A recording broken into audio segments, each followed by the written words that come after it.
Hello and welcome to SPMIS Academy. Today we'll analyze important newspaper articles of 29 September 2023. Please note you can download the PDF version of today's newspaper analysis by clicking the link given in the comment section. This is the list of the topics that we will be covering from today's newspaper. The first article is about Bhagat Singh. This topic is important from GS paper one Indian history point of view. लेकिन यहाँ पे जो हम लोग ideas discuss करेंगे, जो नई बातें जानेंगे, वो एथिक्स एंड इंटीग्रिटी पेपर के लिए काफी यूजफुल होगा। तो देखते हैं। सबसे पहले करंट कॉन्टेक्स्ट समझते हैं, भगत सिंह जी के बारे में हम लोग क्यों पढ़ रहे हैं। तो कल का दिन 28 सितंबर was birth anniversary of Bhagat Singh ji. उनका जन्म हुआ था in village of Banga, which is in Lyallpur district, जो मौजूदा टाइम में पाकिस्तान के फैसलाबाद में है। ऑफ कोर्स आप सब जानते हैं, he was a charismatic revolutionary and he was sentenced to death for murder of a British police officer Saunders in 1931. Only at the age of 23 he was sentenced to death. तो Saunders murder case की कहानी आप तो अपने history class में पढ़ते ही होंगे कि कैसे लाला लाजपत राय के साथ हम लोग साइमन कमीशन के अगेंस्ट नारेबाजी कर रहे थे। उस टाइम में लाला लाजपत राय जी के ऊपर लाठीचार्ज के कारण उनकी डेथ हुई। उसी को अवेंज करने के लिए, उसी लाला जी के डेथ का बदला लेने के लिए फिर सॉन्डर्स को गोली मारी गई। ये सब कहानी तो आप हिस्ट्री में पढ़ते ही हैं।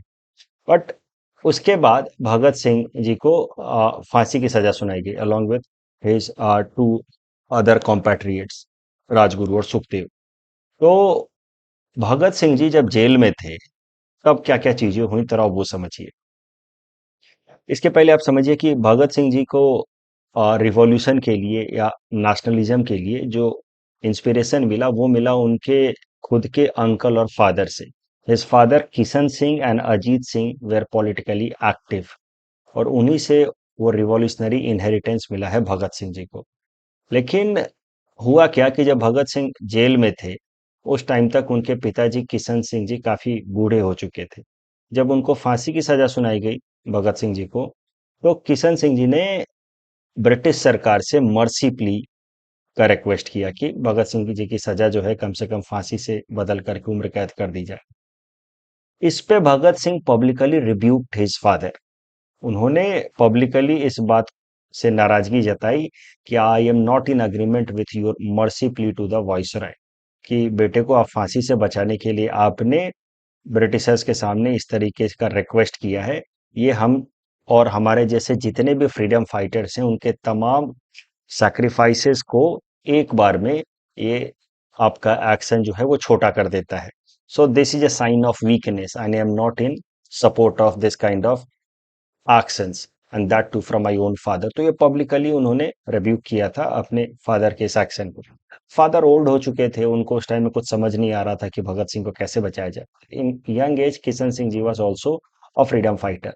तो ये जो एग्जाम्पल है, ये जो कहानी है कि he publicly rebuked his father, that could be a good example of courage in ethics paper. Ethics integrity में जो चैप्टर 1 है, वहां पे एक टॉपिक है कि learning from the lives of great leaders, freedom fighters and all.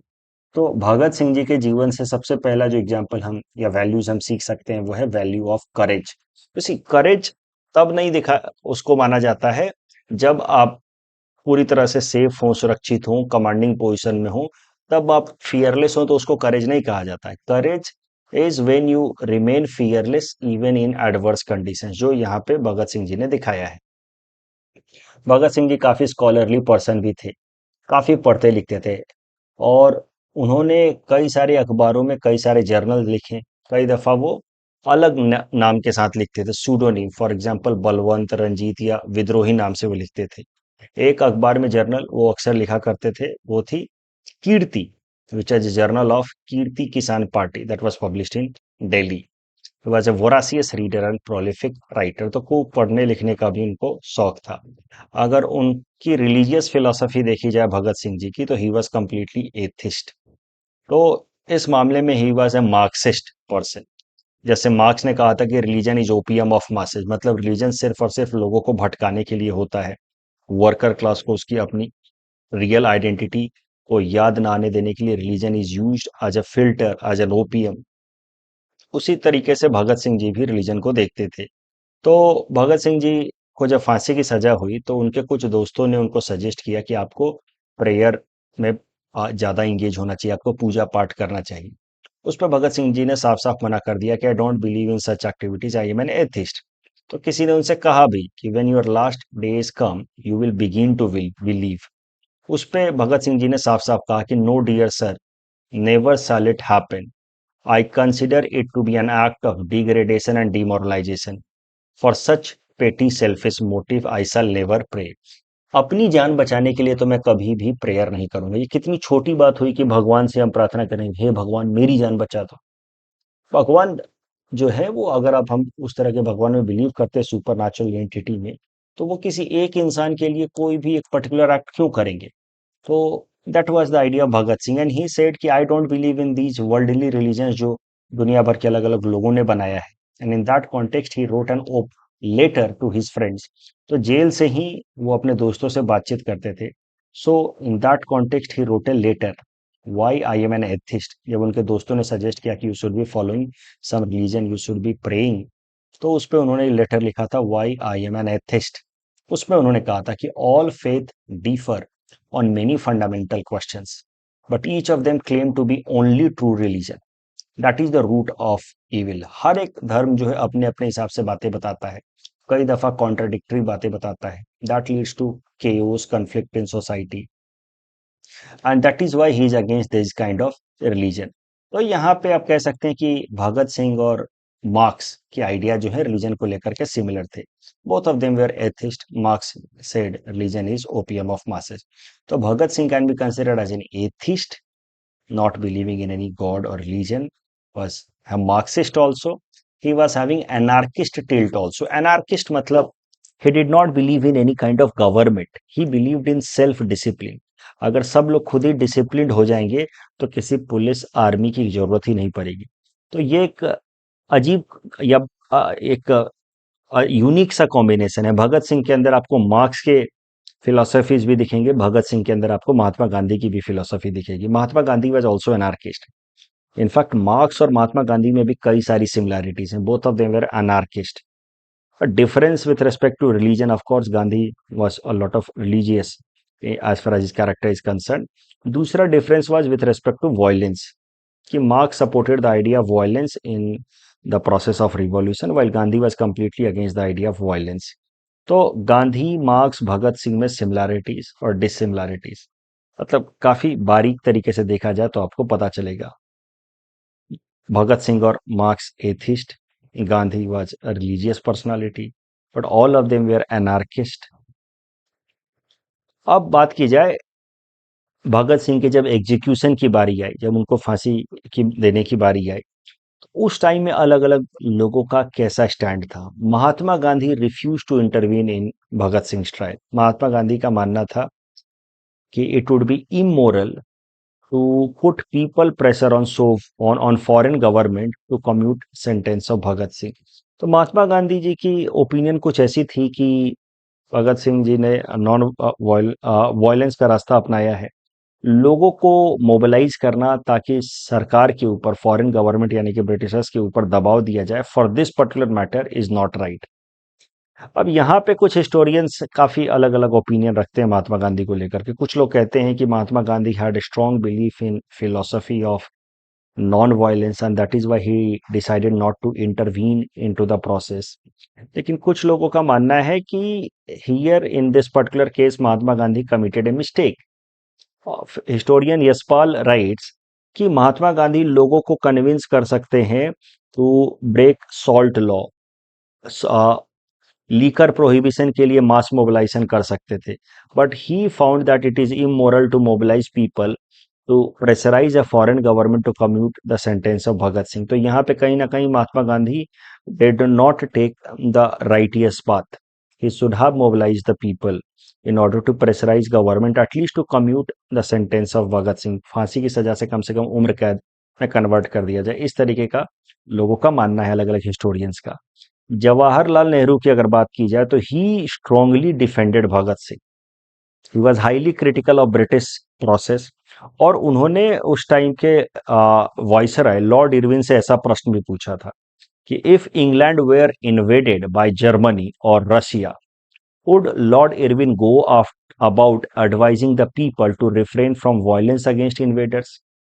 अगर आपके ऊपर जर्मनी या रसिया अटैक कर दे ब्रिटेन के ऊपर, उस टाइम में क्या लॉर्ड इरविन अपने लोगों को कहेंगे कि stick to the practice of non violence, refrain away from violence? तो भगत सिंह ने अगर अपनी मातृभूमि के लिए तो अगर वायलेंस कमिट किया है तो भी वी स्टैंड बाय और stand along by him. He was in complete support of Bhagat Singh. Whether I agree with him or not, my heart is full of admiration for courage and self-sacrifice of a man like Bhagat Singh. Courage of the Bhagat Singh is exceedingly rare. If Viceroy expects us to refrain from admiring this wonderful courage and his high purpose behind it, he is mistaken. Let him ask his own heart what he would have felt if Bhagat Singh had been an Englishman and acted for England. ये लिखा था नेहरू ने भगत सिंह जी के लिए. जिन्ना, Mohammad Ali Jinnah, he was another tall political personality during those days. तो he also came into strong support for Bhagat Singh.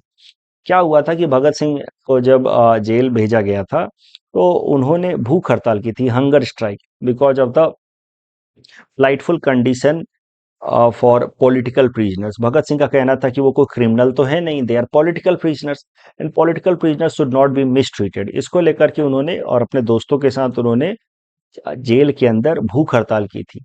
इस कारण से भगत सिंह का जो ट्रायल प्रोसेस है उसमें पार्टिसिपेट कर पाना संभव नहीं हो रहा था. तो ब्रिटिशर्स ने एक नया कानून बनाया where they allowed that conduct of a trial can be done in absentia, मतलब without the presence of the accused, बिना उस इंसान के मौजूदगी में भी उनका ट्रायल चलाया जा सकता है, उनकी मुकदमा चलाई जा सकती है. और भगत सिंह के एब्सेंस में ही भगत सिंह को फांसी की सजा सुनाई गई, उनका ट्रायल चलाया गया. So this particular step of Britishers were very harshly criticized by Jinnah in his speeches in Central Legislative Assembly. So Jinnah stood in a strong support for Bhagat Singh. He in Legislative Assembly speech, Central Assembly speech said something like this: "कि the man who goes on hunger strike has a soul. He is moved by that soul and he believes in the justice of his cause." ऐसा बोला जिन्ना ने भगत सिंह जी के लिए. भगत सिंह के जीवन से कौन कौन से वैल्यूज हम सीख सकते हैं? Courage, self sacrifice, patriotism and integrity. क्योंकि देखिए, इंटीग्रिटी दिखता है भगत सिंह जी के पर्सनालिटी में. इंटीग्रिटी वाला पर्सन वो होते हैं जो अपने वैल्यूज को स्टिक करते हैं रिस्पेक्टिव ऑफ सर्कमस्टांसेस. तो आप देखिए भगत सिंह जी को फांसी की सजा हो गई, फिर भी he stick to his values of patriotism, self sacrifice. ये नहीं कि फांसी की सजा के बाद वो अपना स्टैंड बदल ले on anything. So clearly reflects Bhagat Singh was a man of integrity. तो भगत सिंह के जीवन से हम लोग कौन कौन से वैल्यूज सीख सकते हैं? We can see courage, self sacrifice, patriotism and integrity. तो यही सारी बातें लिखी हैं. Why I am an atheist is a letter from prison, जहाँ पे उन्होंने बताया his opinion about religion that proves कि he was an atheist, Marxist, anarchist. Nehru and Jinnah were in strong support of Bhagat Singh. ये प्रश्न आप इस डिस्कशन के बेसिस पे मैंने आपको दिया है, आप इसको अटेम्प्ट कर सकते हैं कि you will never attain integrity if you lack courage to stand up for what you believe is right. तो इंटीग्रिटी को डिफाइन करना इस पर्टिकुलर क्वेश्चन में, और फिर आपको बताना है कि इंटीग्रिटी आपके अंदर हो ही नहीं सकती इफ यू लैक करेज. तो इस तरीके से करेज फिर आपको बताना है to stand to your values in adverse conditions, ये होता है वैल्यू ऑफ करेज. और फिर आपको ये इंटीग्रिटी और करेज के बीच का रिलेशन स्टैब्लिश करना है, और उसके बाद एक आधा एग्जाम्पल दे देना है, वहां पे आप भगत सिंह का एग्जाम्पल दे दीजिए. इस तरीके से आप इस क्वेश्चन को अटेम्प्ट कर सकते हैं. The next article is about father of green revolution MS. Swaminathan ji, who has now passed away. This topic is important for our syllabus GS paper 3 Indian economy point of view. तो MS. Swaminathan ji, legendary agricultural scientist who is also known as father of green revolution in India, has passed away yesterday. तो उन्होंने एक major role play किया भारत के अंदर green revolution लाने में इन 1960s and 70s, which made our country a self-sufficient country as far as food grain is concerned. अब M S Swaminathan जी के जीवन के बारे में समझते हैं. तो एम एस स्वामीनाथन जी ने सिविल सर्विसेज का एग्जाम क्लियर कर लिया था. बट उन्होंने सिविल सर्विसेज को ज्वाइन करने के बजाय एग्रीकल्चर साइंटिस्ट बनने का फैसला किया। He decided to pursue his career in the field of agricultural science. और ऐसा उन्होंने इसलिए फैसला किया क्योंकि जब वो स्टूडेंट थे, काफी यंग एज में ही, 18-19 साल की उम्र में ही witnessed Bengal famine. Bengal famine आपको हिस्ट्री में आपने पढ़ा होगा, 1942-43 में Bengal presidency of British India में देखने को मिला। बहुत ही ड्रेडफुल, बहुत ही खतरनाक ये फैमिन था, जिसमें कम से कम 30 लाख लोग मारे गए। और ये जो फैमिन था, ये नेचुरल नहीं था। ये फैमिन जो है वो मैन मेड था। मैन मेड इसको क्यों कहा जा रहा है? क्योंकि 1942-43 का जो वक्त था, उस वक्त चल रहा था वर्ल्ड वॉर टू। और साउथ ईस्ट एशिया में ब्रिटिश सोल्जर्स जो हैं, they were fighting against Japanese soldiers.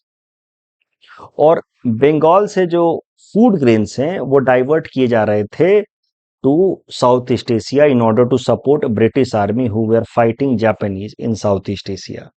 All such foods that were meant for the local people of Bengal were diverted towards Southeast Asia on direction of the then British Prime Minister Winston Churchill. Winston Churchill was highly racist person. तो जब लोग भूख से मरने लगे Bengal famine में, क्योंकि food grain जो है डाइवर्ट किया जा रहा था साउथ ईस्ट एशिया में, और लोगों के लिए, लोकल लोगों के लिए खाने के लिए कुछ भी नहीं था, उस टाइम में जब ये बात चर्चिल तक पहुंची तो चर्चिल ने कुछ ऐसा कहा: I hate Indians. They are beastly people with a beastly religion and breeding like rabbits. तो ऐसे लोग जो रैबिट्स की तरह ब्रीड कर रहे हैं, इनके लिए खाना क्यों बचाना? Let them die. So this exhibits, or you may say unveils the real face of British Empire in India. They would proclaim that they are in India with some civilizing mission. They named it white man burden theory, ki we are here in India to make you people, and other colonies as well, to make you people more civilized. But this was their real face. They were in colonies like India to exploit our natural and economic resources, even at the cost of our own lives. और यही हुआ Bengal famine के दौरान। इतना खतरनाक ये भूखमरी का टाइम था, फेमाइन था, अकाल का वक्त था। इसमें 30 लाख लोग मारे गए, और ये विटनेस किया उस टाइम में एम एस स्वामीनाथन जी स्टूडेंट थे। सो इसी कारण से उन्होंने फैसला किया कि he will pursue his career in agriculture science, और देश के अंदर से जो भूखमरी की समस्या है इसको दूर करेंगे। तो इसी मैं आप सबको क्या इससे आप सीख सकते हैं कि सिर्फ सिविल सर्वेंट बन करके ही देश की सेवा नहीं की जा सकती है, अलग अलग तरीके से भी देश की सेवा की जा सकती है। जैसे आप देख लीजिए एम एस स्वामीनाथन जी को, उन्होंने देश की कितनी बड़ी सेवा की by not going into civil services. तो इस तरह के एग्जांपल्स आपको पिकअप करके रखना है, और सही वक्त पे एथिक्स पेपर में या एस्से में इस्तेमाल करना है। तो इस तरीके का बंगाल famine था, और that was mainly a man made famine as a result of policies of Winston Churchill. And that is why there are some historians who compare Bengal famine with Hitler's Holocaust against Jews. And they write that this was worse than Hitler's Holocaust. Shashi Tharoor ji का जो Oxford speech है, अभी भी आप YouTube पे देखेंगे, काफी बढ़िया स्पीच है। उसमें भी उन्होंने इस बात की चर्चा की है कि how Winston Churchill's racist policy led to death of 30 lakh people. Shyama Prasad Mukherjee ने जी ने बुक लिखी है, उसका इंग्लिश ट्रांसलेशन कहता है कि this was a genocide, unpunished genocide, Bengal famine. और इस कारण से फिर given the condition of food scarcity in India, M S Swaminathan ji ने फैसला किया कि he will become an agriculture scientist. फिर हमारा देश आजाद हुआ। देश आजादी के बावजूद भी फूड स्कार्सिटी का प्रॉब्लम तो फेस कर ही रहा था। आजादी के कुछ दिनों बाद हमने यूएस के साथ एक फूड एड प्रोग्राम का अग्रीमेंट साइन किया। उस अग्रीमेंट का नाम था फूड फॉर पीस प्रोग्राम, जिसको टेक्निकली कहा जाता था पब्लिक लॉ PL 480 प्रोग्राम। इस प्रोग्राम के अंतर्गत यूएस से वीट आता था इंडिया के अंदर, बट वो वीट काफी सब स्टैंडर्ड क्वालिटी का होता था, काफी खराब क्वालिटी का होता था। यूएस ने ये जो फूड फॉर पीस प्रोग्राम शुरू किया था, on the face of it the purpose was to promote peace, harmony, and stability, especially in the poor countries like India who are newly independent. But the main purpose was to align these countries towards US bloc during the Cold War time, क्योंकि वो वक्त था cold war का। तो ये जो PL480 programme में हम लोग यूएस से फूड ग्रेन ले रहे थे, उसको काफी ज्यादा क्रिटिसाइज किया जाता रहा। एक, it was seen as deviation from NAM by India that you are taking assistance from US under PL480 program. दूसरा, it was considered as compromise on the dignity of citizens of India, क्योंकि वो जो wheat आता था US से under PL480 program, that was of very poor quality. तो some historians have written that these wheat were fit enough only for pigs, और वो हम लोग खाते थे, वो खा के जिंदा थे। और हमारे देश की ऐसी हालत है कि हमारे पास कोई और ऑप्शन था भी नहीं। So our country was known as ship to mouth economy. PL480 program से सिप के थ्रू फूड ग्रेन आता था, वो हम लोग खाते थे, उससे जिंदा थे। तो naturally agricultural scientists like MS Swaminathan and all would try to make India self sufficient. तो जो भी है, India was just somehow surviving. उसी वक्त फिर जब PL480 तो आया 1954 में, somehow this program help India to survive. 1965 में जब वियतनाम वॉर शुरू हुआ, स्टार्टेड बाय यूएस, तो उसको लेकर के फिर हमारे उस टाइम के प्रधानमंत्री लाल बहादुर शास्त्री जी ने ओपनली कंडेम किया यूएस की इन्वेजन ऑन वियतनाम, और इस पे फिर यूएस ने PL480 प्रोग्राम कैंसिल कर दिया 1965 में। 1965 में इंडिया पाकिस्तान वॉर शुरू हो गए, और 1965 में मॉनसून फेलियर भी हो गया। तीन चीजें एक साथ हो गई, जिस कारण से हमारे देश के अंदर फूड स्कार्सिटी एक्यूट हो गया। जैसे तैसे PL480 में खराब फूड ग्रेन आ रहा था, लेकिन yet it was helping us to survive. 1965 में PL480 भी कैंसिल हो गया, पाकिस्तान से वॉर भी हो गया, मॉनसून फेलियर भी हो गया। उसी कॉन्टेक्स्ट में जब हमारे देश के अंदर बहुत सारी फूड स्कार्सिटी की प्रॉब्लम राइज हुई थी, तब लाल बहादुर शास्त्री जी ने नारा दिया था, जय जवान जय किसान, अपने किसानों को मोटिवेट करने के लिए। उसी टाइम में लाल बहादुर शास्त्री जी ने फैसला किया था कि वो और उनका पूरा परिवार एक टाइम का खाना नहीं खाएगा, और उन्होंने पूरे देश में लोगों को रिक्वेस्ट किया था कि आप एक टाइम का खाना ना खाएं, तभी जाकर के देश जो है वो फूड स्कार्सिटी के प्रॉब्लम से जूझ पाएगा। तो मुद्दा यह है कि 1965 में हमारा देश फूड स्कार्सिटी के प्रॉब्लम से जूझ रहा था। तो लाल बहादुर शास्त्री जी से रिलेटेड कई सारी कहानियां मैंने आपको एथिक्स की क्लास में भी बताई हैं। वहां पे मैंने आपको बताया था कि कैसे उन्होंने, जब वो प्रधानमंत्री थे, तो उन्होंने 5,000 का लोन लिया एक कार खरीदने के लिए। उनके डेथ के बाद आप सोचिए, प्रधानमंत्री PNB से, बैंक से लोन लेते हैं कार खरीदने के लिए। ऐसे टाइम अब तो कहाँ ही है, राइट। तो he bought this fiat car, लेकिन उनकी फिर मिस्टीरियस सर्कमस्टांसेस में डेथ हो गई 1966 में। तो फिर उनकी वाइफ ने, ललिता जी ने, फिर उनके पेंशन के पैसे से ये कार की जितनी भी EMI है वो चुकाई। सरकार ने उनको कहा भी था कि हम ये लोन माफ कर देंगे, but Lalita ji decided to pay the debt and not go for exemption. यही कार के बारे में मैं बात कर रहा था एथिक्स क्लास में। Let us come back to the issue कि PL480 प्रोग्राम कैंसिल हो गया। India faced severe food insecurity. ऐसे हालात में फिर भारत ने फैसला किया कि हम लोगों को अपने एग्रीकल्चर को रिवाइव करना होगा। तो प्रधानमंत्री बनी इंदिरा गांधी 1965-66 में, जब डेथ हो गई लाल बहादुर शास्त्री जी को। तो और MS स्वामीनाथन जी को इंचार्ज बनाया गया कि आप कुछ कीजिए ताकि हमारे देश के अंदर एग्रीकल्चरल प्रोडक्शन बढ़े। तो देश के अंदर एक प्रोग्राम लॉन्च किया गया, intensive agricultural development program, IADP। और यहाँ पे MS स्वामीनाथन जी ने मदद ली नॉर्मन बोरलॉग साहब की, जिनसे रिलेटेड एक आर्टिकल हमने 2 दिन पहले ही कवर किया है। Norman Borlaug is considered as father of green revolution in the world. तो उन्होंने एक high yielding variety seeds develop किए थे, जो मेक्सिको, फिलीपींस, वहां पे काफी ज्यादा सक्सेसफुल रहे थे वहां की फूड स्कार्सिटी से निपटने के लिए।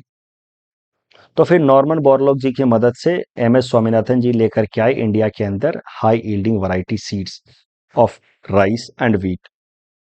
और इससे फिर पहले तो व्हीट में ही हाई यील्डिंग वैरायटी सीड्स लाए गए, और high yielding variety seeds of wheat helped in increasing production in India multiple times, and that production increased to such a great extent कि जो व्हीट प्रोडक्शन बढ़ा हमारे देश में, उसको कहा गया रिवॉल्यूशनरी प्रोडक्शन। और इसी कारण से इंटेंसिव एग्रीकल्चर डेवलपमेंट प्रोग्राम में जो इतना मैसिव प्रोडक्शन होना शुरू हुआ, तो इसको हमने कहा कि रिवॉल्यूशन आ गया, क्रांति आ गई, which was given the name of green revolution. तो ग्रीन रिवॉल्यूशन आप कह सकते हैं, भारत के अंदर MS स्वामीनाथन जी को इसका क्रेडिट दिया जाता है, but it was also as a result of collaboration between Norman Borlaug and MS Swaminathan. Norman Borlaug considered as father of green revolution in the world. तो हमने क्या किया, नॉर्मन बोरलॉग जी ने जो डेवलप किया था हाई यील्डिंग वैरायटी सीड्स, उसको भारत में लेकर के आए through the support of M S Swaminathan ji. तो ये जो हाई यील्डिंग वैरायटी सीड्स थे, इसकी खासियत क्या थी कि इससे जो क्रॉप्स उगते थे उनकी हाइट थोड़ी कम रहती थी, बट ग्रेन्स ज्यादा होते थे। ये देखिए traditional variety of crop, traditional variety of crop, और ये है high yielding variety. Traditional variety की हाइट ज्यादा होती है, ग्रेन्स कम होते हैं। हाई यील्डिंग वैरायटी की हाइट कम होती है, ग्रेन्स ज्यादा होते हैं। देखिए, तो हाइट ज्यादा होने से क्या समस्या होती है कि जब हवाएं चलती हैं तो ये क्रॉप्स टूट जाते हैं, इसको कहा जाता है लॉजिंग प्रॉब्लम। तो ट्रेडिशनल क्रॉप्स के साथ लॉजिंग प्रॉब्लम बहुत ज्यादा था, जिस कारण से ईल्ड घट जाता था। जबकि हाई यील्डिंग वैरायटीज की जब हाइट ही कम है तो हवाएं चलने के कारण भी लॉजिंग का प्रॉब्लम नहीं हो रहा था, और वैसे भी ग्रेन्स ज्यादा थे हाई यील्डिंग वैरायटी में। So these two beneficial factors helped in bringing green revolution in India after introduction of HYV seeds, high yielding variety seeds। और डेटा आप याद रखिए, कभी भी ग्रीन रिवॉल्यूशन पे सवाल आए तो 1964 में हमारे देश के अंदर वीट प्रोडक्शन था 10 मिलियन टन्स।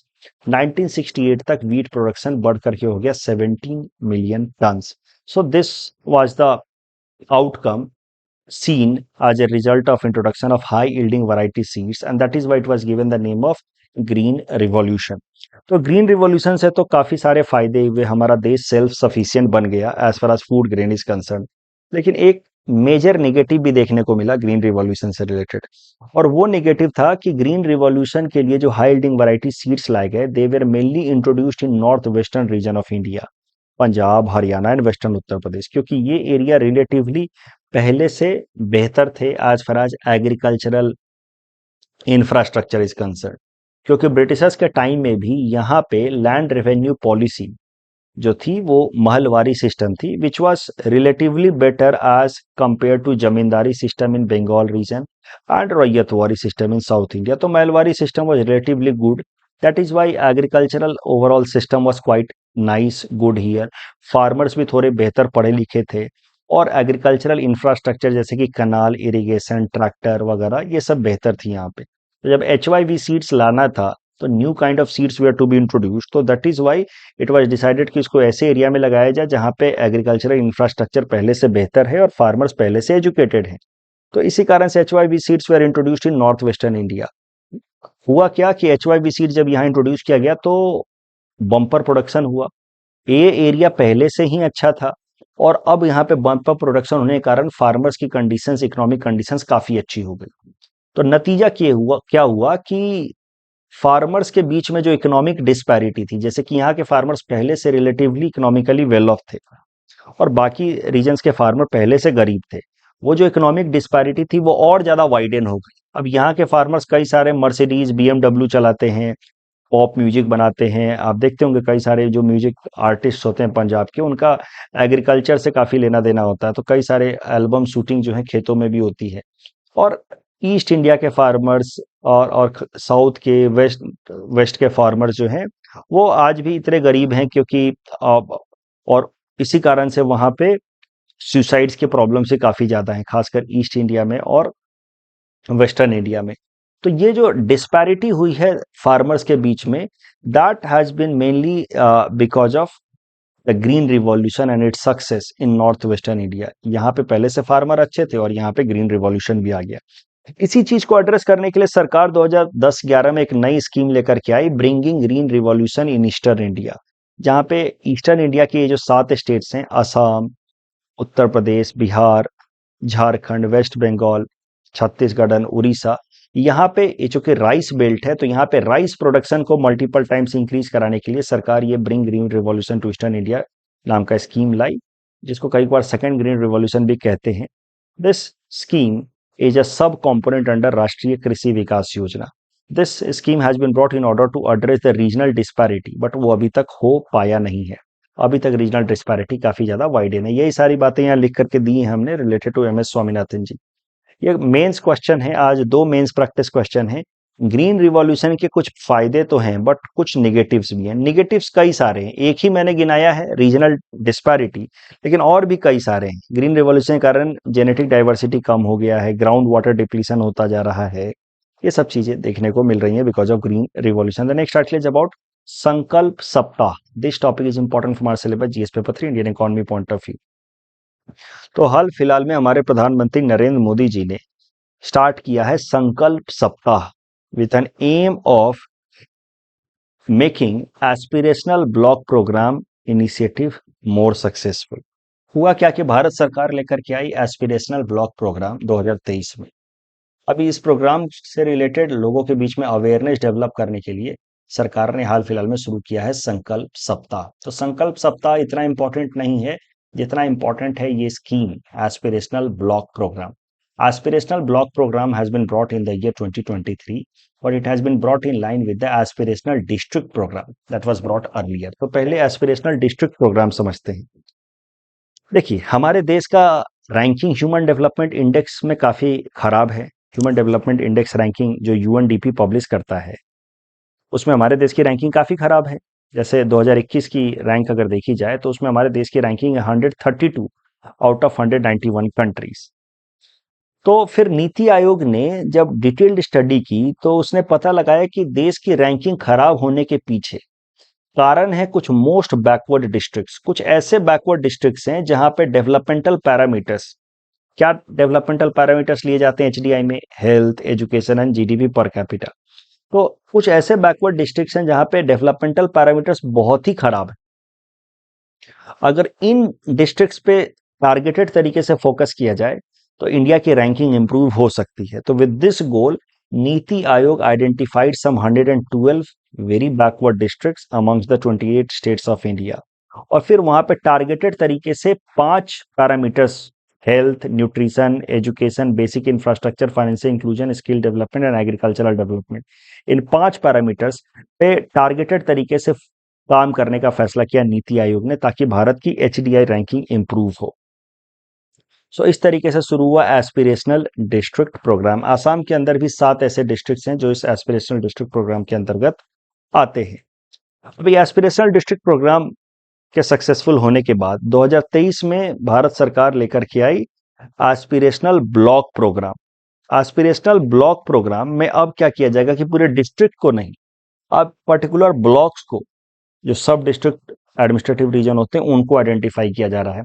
तो 500 डिस्ट्रिक्ट्स के अंदर अलग अलग ब्लॉक्स को आइडेंटिफाई किया जा रहा है, और उनके अंदर फिर एस्पिरेशनल ब्लॉक्स को आइडेंटिफाई करके वहां पे टारगेटेड तरीके से डेवलपमेंटल पैरामीटर्स को स्ट्रेंथन किया जा रहा है। तो that is aspirational block program. Aspirational district program 2018 में था, एस्पिरेशनल ब्लॉक प्रोग्राम 2023 में है। एस्पिरेशनल ब्लॉक प्रोग्राम से रिलेटेड अवेयरनेस डेवलप करने के लिए हाल फिलहाल में भारत सरकार ने शुरू किया है संकल्प सप्ताह।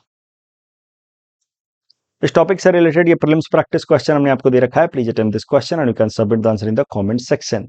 The next article is about how do airport get codes. तो ये न्यूज में है, हो सकता है पीटी में आपसे इससे रिलेटेड सवाल पूछ ले। आप देखते हैं कि हर एयरपोर्ट का अपना एक कोड होता है। जैसे गुवाहाटी एयरपोर्ट का अपना कोड है GAU। तो ये कोड मिलता कैसे, तो वो जरा समझेंगे, लेकिन इसके पहले करंट न्यूज समझते हैं। देखिए, नोएडा के अंदर एक इंटरनेशनल एयरपोर्ट बनाया गया है, नोएडा इंटरनेशनल एयरपोर्ट इन जेवर, जेवर रीजन ऑफ नोएडा, और इसको एक कोड दिया गया है। उस कोड का नाम है DXN। नेचुरली इसको लेकर के लोगों का क्वेश्चन आएगा कि सर कहाँ नाम है इसका जेवर और नाम कोड मिला है DXN, ऐसा क्यों? हमें लगता है गुवाहाटी का GAU कर दिया, तो ऐसे ही सबका दिल्ली का DEL कर दिया, तो ऐसे ही इसका भी कर देना चाहिए JEW, इसका DXN क्यों कर दिया? तो इसीलिए ये न्यूज आया है कि कैसे कोडिंग होती है एयरपोर्ट्स की, वो जरा समझते हैं। तो एयरपोर्ट कोड्स होते क्या है? They are unique identifiers assign to each airport. ये कोडिंग देना 1930 में ही शुरू हो गया था। एयरपोर्ट्स के जो कोड्स होते हैं they are given by IATA। IATA जो है वो जो एयरलाइंस हैं उन सबका आप समझिए एक ग्रुप है, कॉमर्शियल ग्रुप है IATA। तो IATA कोड होता है हर एक एयरपोर्ट का। IATA जो कोड होता है एयरपोर्ट का, that is for passengers. Ticket पे लिखा रहता है, बोर्डिंग पास पे लिखा रहता है, और ये 3 डिजिट का होता है। लेकिन और जैसे IATA कोड के बारे में मैंने आपको बताया, IATA कोड जो है नॉर्मली उस एयरपोर्ट्स के नाम से मिलता जुलता ही रहता है।